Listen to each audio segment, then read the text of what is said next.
Hello everyone, అందరూ ఎలా ఉన్నారు? నేనైతే సూపర్గా ఉన్నాను. ఈరోజు మనం చాలా సింపుల్ అండ్ క్విక్గా అయిపోయే చికెన్ కర్రీ రెసిపీని చూసేద్దాం. ఈ చికెన్ కర్రీని వేడి వేడి వైట్ రైస్లో కలుపుకొని కొంచెం నిమ్మకాయ పిండుకొని ఒక ఉల్లిపాయ పెట్టుకొని తింటే ఆ రుచి అద్భుతమనే చెప్పాలి.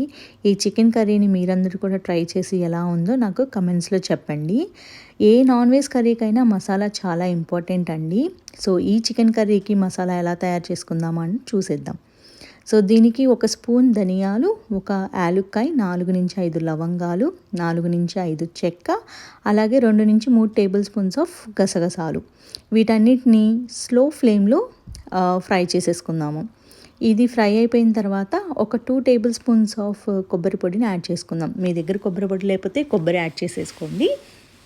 ఇవి వేయించుకొని చల్లారిన తర్వాత మిక్సీ పట్టేసుకుందాము.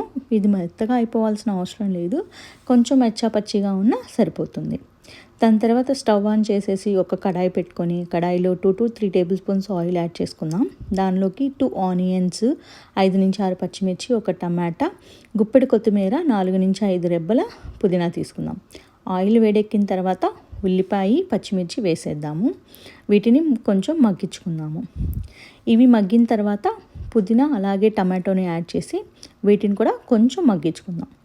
ఇవి మగ్గిన తర్వాత దీనిలోకి వచ్చేసి 2-3 టేబుల్ స్పూన్స్ ఆఫ్ అల్లం వెల్లుల్లి పేస్ట్ వేసుకోవాలి మనం. నేనైతే ఇక్కడ 3 టేబుల్ స్పూన్స్ యాడ్ చేస్తున్నాను. మీకు కొంచెం మసాలా ఎక్కువ కావాలి అనుకుంటే మీరు కూడా 3 టేబుల్ స్పూన్స్ యాడ్ చేయండి. అదంతా కలిపేసుకొని దీనిలోకి ఇప్పుడు కొంచెం పసుపు యాడ్ చేసేద్దాం. పసుపు యాడ్ చేసేసి మొత్తం కలిపేసేసుకుందాం. దీన్ని కలిపేసేసుకొని మూత పెట్టేద్దాం. మూత పెడితే 2 నిమిషాలు ఇది మగ్గిపోతుంది. ఈ లోపల మనం ఏంటంటే శుభ్రంగా కడిగి పెట్టుకున్న చికెన్ని తీసేసుకొని ఇలా ఆయిల్ పైకి తేలినప్పుడు ఈ ఉల్లిపాయ టమాటాలో చికెన్ని యాడ్ చేసేద్దాము. చికెన్ మొత్తం యాడ్ చేసేసాం కదా. యాడ్ చేసేసిన తర్వాత దీంట్లో 2 table spoons of salt add చేసుకోవాలి. ఈ 2 టేబుల్ స్పూన్స్ సాల్ట్ యాడ్ చేసిన తర్వాత మొత్తం కలిపేసుకొని మూత పెట్టేసుకొని మనం 10 నిమిషాల పాటు దీన్ని మగ్గించుకోవాలి. ఈ 10 నిమిషాల్లో ఊరికే అట్లా వదిలేకుండా మధ్య మధ్యలో కూడా తీస్తూ కలుపుతూ ఉండాలన్నమాట. ఈ 10 నిమిషాలు చికెన్ ఉడికిన తర్వాత నేను మీకు చూపిస్తాను, చూసేయండి ఒకసారి. ఎంత నీరు వచ్చేసిందో చూసారా? సో ఈ నీరంతా మనకి ఇంకిపోవాలన్నమాట. ఇంత నీరు వచ్చేసిన తర్వాత మనం 2-3 టేబుల్ స్పూన్స్ ఆఫ్ కారంని యాడ్ చేసుకుందాము.